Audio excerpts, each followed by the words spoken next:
Vamos a ver ahora estos músculos que se encargan de mover la cabeza. Los músculos del cuello, generalmente, cuello, viene ahí está, del latín collum, que significa el área de transición entre el cráneo, que lo tenemos por arriba o encima, y el tronco y las extremidades que lo tenemos central, medial y lateralmente, es decir, por debajo. El cuello es esa zona entonces ubicada entre la cabeza y el tronco y las extremidades superiores respectivamente. Cuando hablamos del cuello, también es importante entender que los músculos del cuello van a dividirse en tres compartimientos grandes según la mayoría de los libros de anatomía. Y esos músculos generalmente se clasifican en compartimientos anteriores, compartimientos laterales y compartimientos posteriores. Algunos libros simplemente los clasifican en músculos superficiales o del plano superficial, músculos del plano intermedio y músculos profundos o del plano profundo. Dependiendo de la bibliografía que lean, es así. Sin embargo, no importa si es una bibliografía o es otra bibliografía, todos están correctos, ¿no? Cada anatomista, cada grupo de especialistas que escribe un libro, pues lo hace con cierto fundamento científico y es aceptado por la academia a nivel mundial. Los músculos del cuello nos permiten movilizar el cuello, es decir, mover la cabeza principalmente. Nos permiten mover la columna vertebral y además también permiten el movimiento del hueso ioides, ¿sí? Estos serían los movimientos más básicos que tenemos gracias a la llegada de músculos cervicales. Para aprender esto es necesario encontrar los límites anatómicos del cuello. Y tenemos dos límites importantes, un límite superficial o superior y un límite inferior superficial también. Son dos límites. Los límites superiores, ¿sí? Generalmente empieza, miren, empieza en vamos a hacerlo de manera unilateral. De esta manera entenderemos cómo la simetría es a ambos lados. Podemos empezar con una línea a nivel de la protuberancia mentoniana.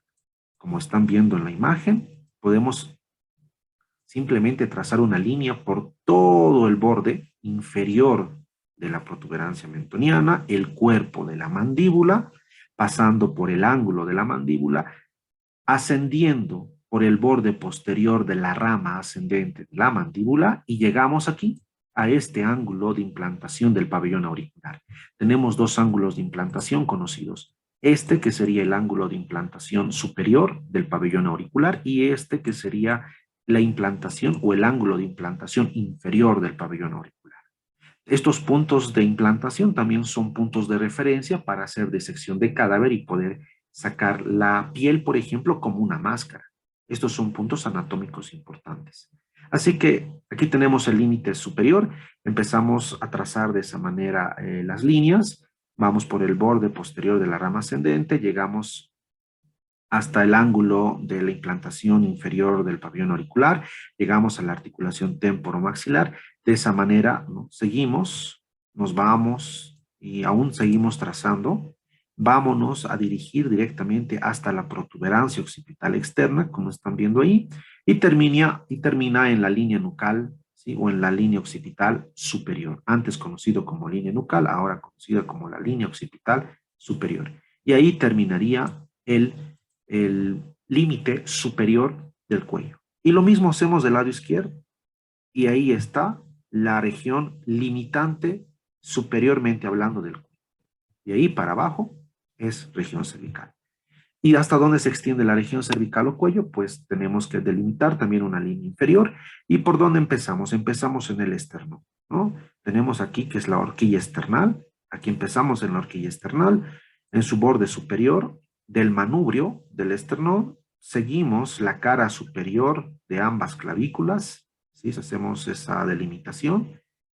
Nos vamos directamente, continuamos con la cara superior de cada clavícula hasta la articulación acromioclavicular, es decir, una articulación que se compone entre el acromión de la escápula, ¿sí? Y la porción o el extremo acromial de la clavícula. Y pasamos a la parte posterior hasta llegar a la apófisis espinosa de la vértebra cervical C7. Lo mismo del lado izquierdo y al final, en la parte posterior, esta línea que limita termina uniéndose a nivel de la apófisis espinosa de la cervical 7, que es la última. Ahora sí está delimitado la región del cuello, ¿no? De esa manera es que tenemos que comprender de dónde a dónde se extiende el cuello. Y es importante saber los límites anatómicos. ¿Qué órganos vamos a encontrar en la región cervical? Son varios. Hay órganos, por ejemplo, órganos digestivos, órganos respiratorios, hay glándulas. Por ejemplo, la faringe es un órgano digestivo, ¿sí? La laringe es un órgano respiratorio. El esófago es otro órgano digestivo. La tráquea, que es continuación de la laringe, también es un órgano tubular, ¿sí? Que es propio del aparato respiratorio. La glándula tiroides es una glándula endocrina que está en la región cervical. Las glándulas salivares, claro que sí. ¿Qué glándulas salivares? Pues principalmente la submandibular, que se encuentra en el borde inferior de la mandíbula, y la submentoniana, que también pertenecen a la región cervical. Y que su función no es en la región cervical, sino es a nivel de la cavidad oral. Y nódulos linfáticos, tenemos cadenas ganglionares que son distribuidas de manera superficial, de manera profunda y pues están acompañando lateralmente estos órganos. ¿Sí? Estos son los órganos que ustedes tienen que aprender porque están en la región cervical. Anatomía del cuello. Aquí podemos ver una imagen de un corte sagital y un corte coronal de, por ejemplo, la faringe, laringe, la tráquea y demás. Aquí en el corte sagital lo que vamos a observar es lo siguiente. Esto, lengua, con sus 17 músculos aproximadamente. Aquí tenemos el paladar, ¿no? Este es el paladar duro, lo que estoy haciendo de verde. ¿Por qué le decimos paladar duro? Porque está conformada por las láminas, ¿no? En este caso, las apófisis. ¿Qué apófisis sería? La apófisis palatina del maxilar y la lámina horizontal del hueso palatino. Las dos se juntan para formar el paladar duro. Posteriormente tenemos mucosa y esta mucosa se llama directamente paladar blando, que sería esto, el paladar blando. Lo de verde, paladar duro, lo de azul, paladar blando. Ahora, aquí tenemos la faringe, que lo vamos a volver a ver más adelante, y tenemos áreas de la faringe, ¿no? La faringe. Y aquí hay divisiones de la faringe que directamente ustedes pueden apreciar. Un momentito, por favor.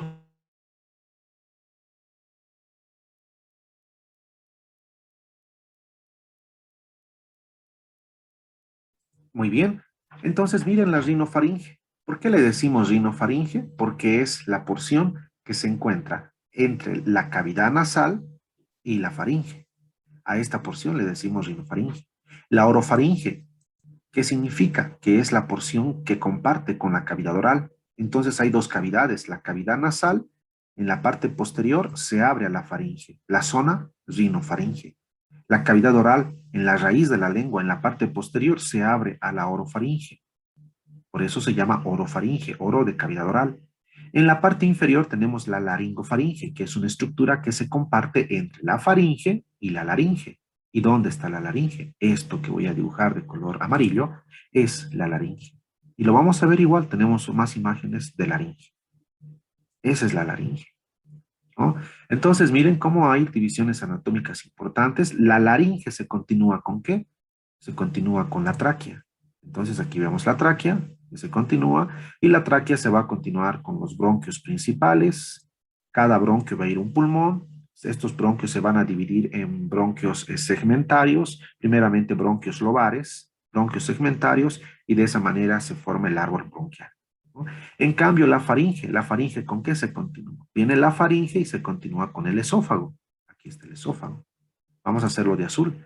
Rinofaringe, orofaringe, laringofaringe y una estructura tubular aplastada que se llamamos esófago, se continúa con el esófago. El esófago va a continuar con el estómago con el intestino delgado, con el intestino grueso y ese es el tubo digestivo.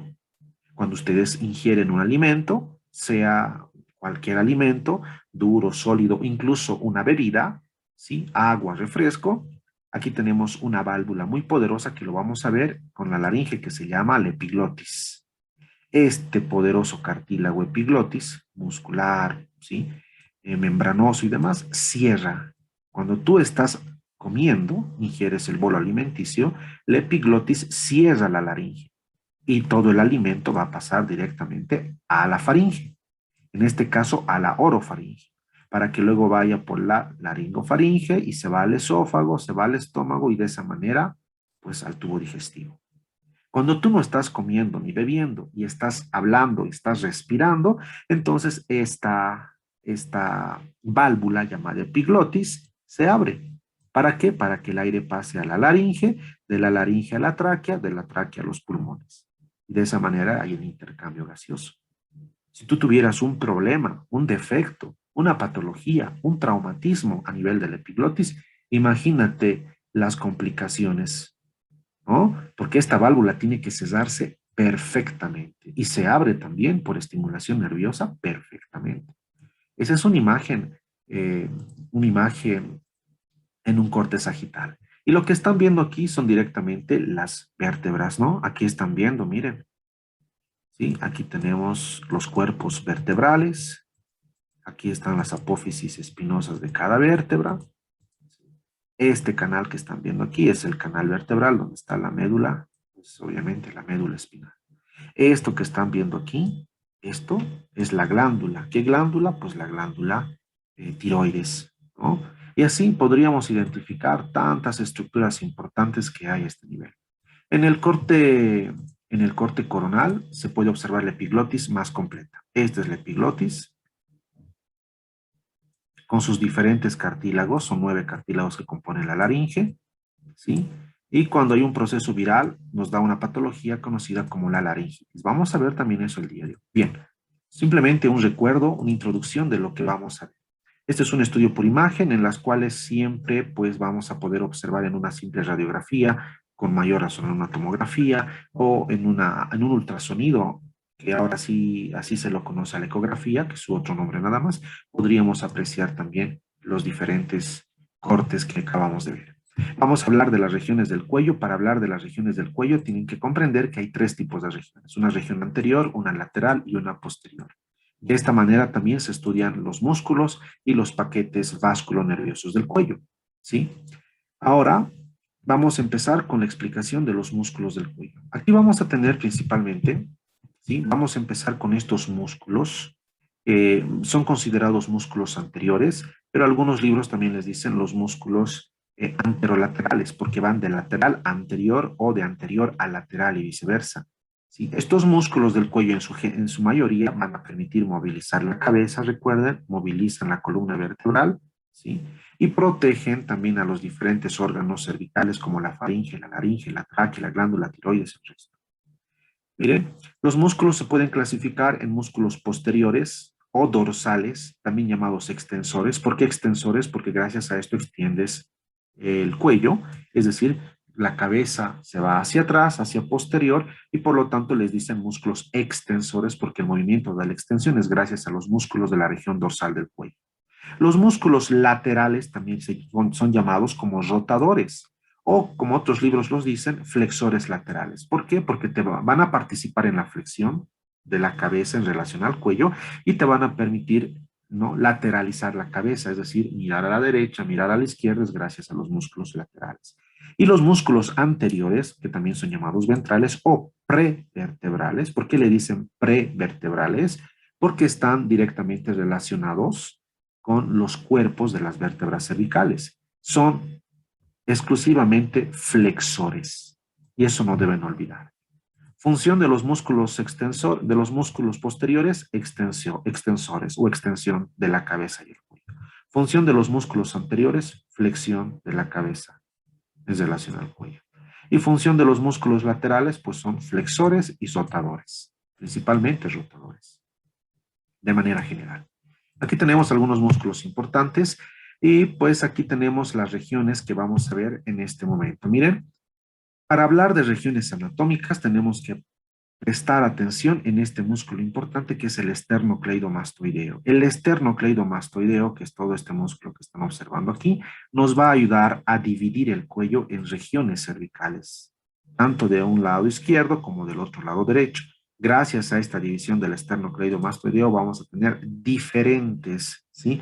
Diferentes triángulos que es importante que conozcan porque están haciendo disección del cadáver y pues ahí ustedes van a aprovechar al máximo cada una de estas denominaciones. Aquí tenemos, por ejemplo, miren, topográficamente el cuello se divide en dos regiones, posterior también llamado nuca, anterior o llamado prevertebral, y tenemos que en la anterior el hueso ioides nos puede dividir el cuello también en una parte superior por los músculos suprayoideos y en una parte inferior por los músculos infrayoideos. También en la parte anterior podemos ver una denominación profunda, es decir, músculos profundos anteriores del cuello o músculos simplemente laterales del cuello, ¿no? Esto dependerá mucho de la región en la que nosotros lo veamos.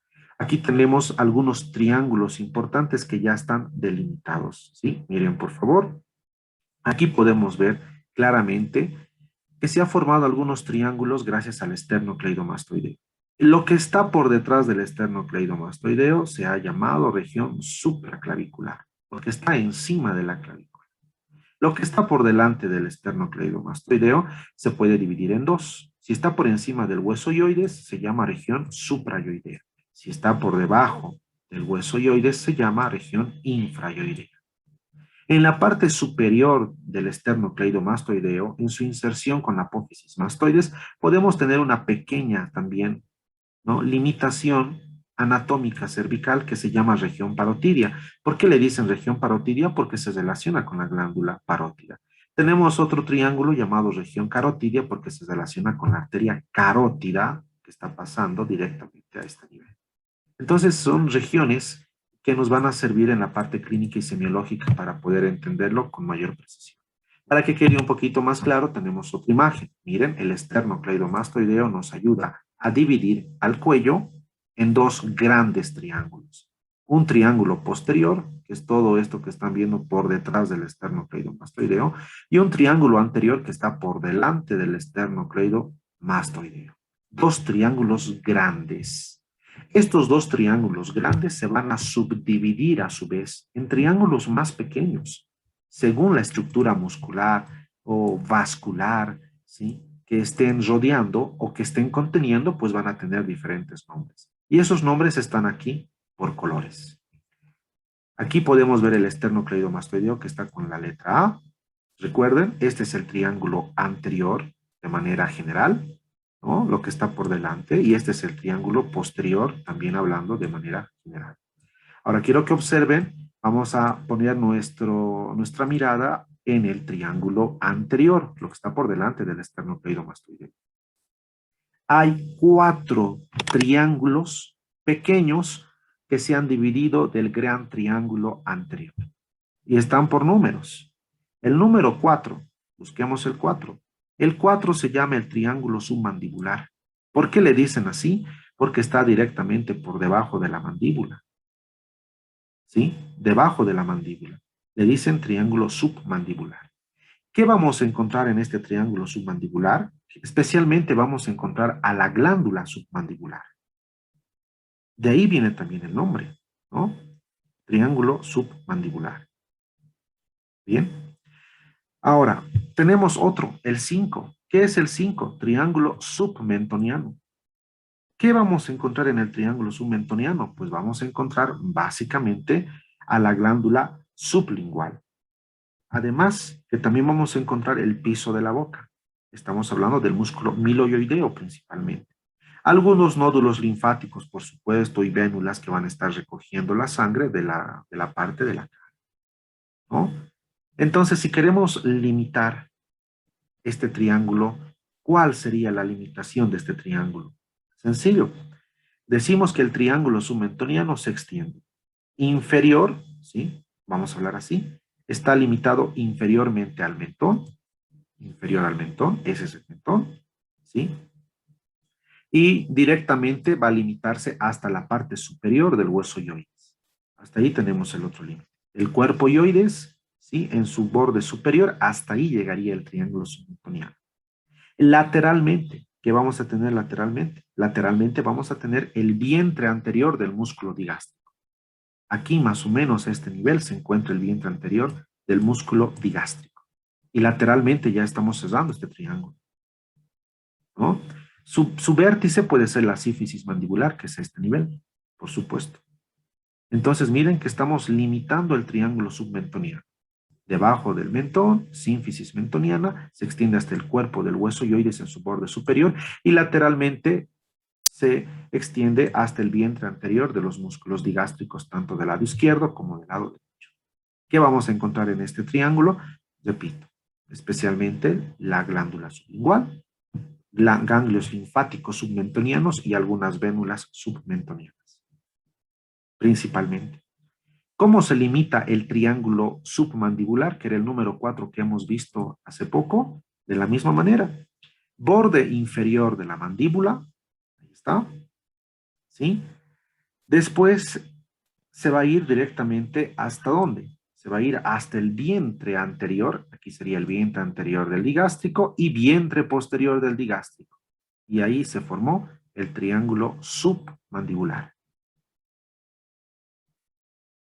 ¿Sí? ¿Qué encontramos aquí? Glándula submandibular. Vamos a encontrar algunos nódulos linfáticos también, que están en toda la zona. Y lo importante es encontrar algo más. El nervio hipogloso, que es el par craneal número 12.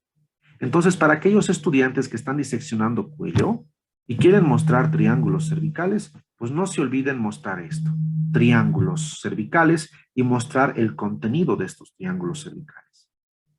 En algunos casos, también se puede observar parte de la vena facial, por ejemplo, y dependiendo de las variantes anatómicas, hasta la arteria submentoniana, que pasa por el triángulo, ¿no? Entonces, estamos citando estructuras importantes que ustedes deben diseccionar y de esa manera mostrar estas características que estamos mencionando.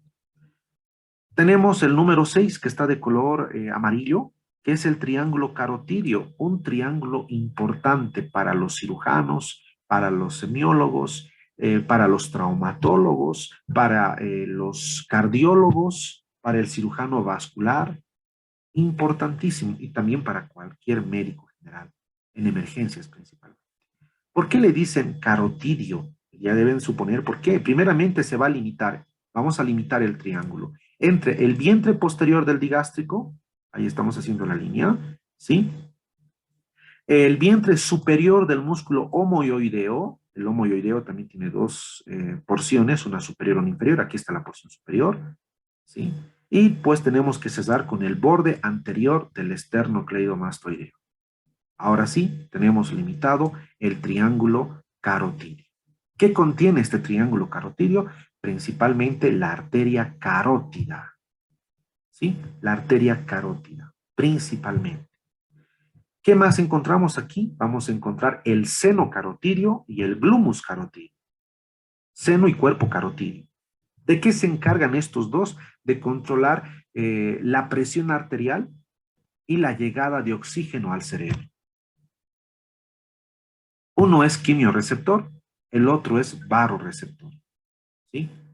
Entonces aquí tenemos importancia anatómica, porque si tú le haces al paciente una estrangulación a nivel del triángulo carotidio, lo estrangulas con la mano, lo estrangulas con el codo, con la flexura anterior del brazo, o con una pita, o con lo que sea, y atacas directamente este triángulo, estás bloqueando a la arteria carótida, no llega flujo sanguíneo al cerebro y el paciente pierde el conocimiento, se desmaya. Así que es importante conocer este triángulo. Los asesinos a sueldo, para que entiendan, saben de triángulos. ¿Por qué les dicen asesinos? Porque ellos con un solo movimiento pueden seccionarte, pueden cortarte arterias importantes, como la arteria carótida que pasa por este triángulo. Y la arteria es gruesa. La pérdida sanguínea es tan grande que en cuestión de minutos se muere el paciente si es que no está cerca a un hospital o y hay una intervención quirúrgica. Así de peligroso es conocer y manejar pues de una mala manera estos triángulos, ¿no? Por sus contenidos principalmente. Ese es el triángulo carótido. Si ustedes observan, el número 7 le dicen triángulo homotraquear, aquí está. Vamos a hacerlo de otro color para diferenciarlo con amarillo. Este, sí, ahí está. Le llaman homotraqueal. ¿Por qué le dicen homotraqueal? Porque va a estar delimitado por la porción superior del músculo homoioideo, el borde anterior del esternocleidomastoideo, ¿sí? Y una línea que es la línea media cervical anterior. De esa manera tenemos el triángulo que se llama homotraqueal. ¿Por qué homotraqueal? Porque se relaciona con el homoioideo en su vientre superior o porción superior y que está paralelo a la tráquea. Por eso le dicen homotraqueal. Aunque hoy en día se lo conoce como el triángulo muscular. ¿Por qué? Porque vamos a encontrar músculos infraioideos principalmente a este nivel. Si queremos diseccionar este triángulo, ¿qué podríamos encontrar? Primeramente, músculos infraioideos. Segundo, algunas ramas del nervio craneal número 11, del par craneal número 11, que es el nervio espinal o accesorio. Podríamos encontrar también aquí, ya hacia profundo, ¿no? Haciendo la disección correspondiente, las venas. Por ejemplo, la vena yugular anterior. Podríamos encontrar este nivel, la vena yugular anterior, ¿sí? La vena yugular también inferior, ¿no? Ganglios linfáticos, por supuesto, y más que todo, esa raíz que sale del par craneal número 11. Y los músculos infraioideos, que son las regiones musculares más importantes, y por eso le dan el nombre de triángulo muscular. Bien. Entonces, el triángulo anterior se divide a su vez o se subdivide en 4 triángulos importantes. El submandibular, el submentoniano, el carotidio y el muscular o también llamado homotraqueal.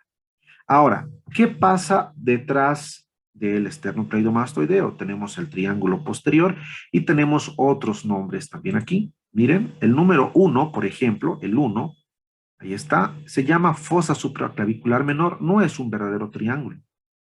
¿Sí? No es un verdadero triángulo. ¿Por qué?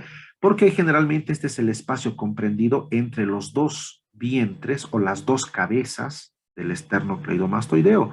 El esternocleidomastoideo tiene dos cabezas. Una cabeza que se llama esternal, que va a llegar al esternón, ¿sí? Al manubrio para ser exactos, y otra cabeza que va a llegar a la clavícula, que se llama cabeza clavicular. Entonces, en la parte inferior de su inserción, este músculo se divide en dos cabezas. Y ese espacio entre ambas cabezas, pues le han llamado fosa supraclavicular menor. Nada más. El número 2, como están viendo en pantalla, se llama directamente el triángulo occipital. Ahí está, triángulo occipital que está de color celeste. El número 3 le llaman homoclavicular. ¿Por qué homoclavicular?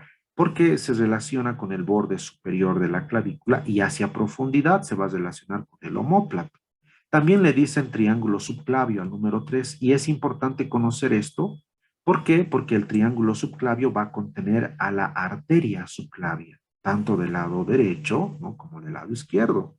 Los que quieran diseccionar y encontrar la arteria subclavia, pues ahí está el triángulo subclavio.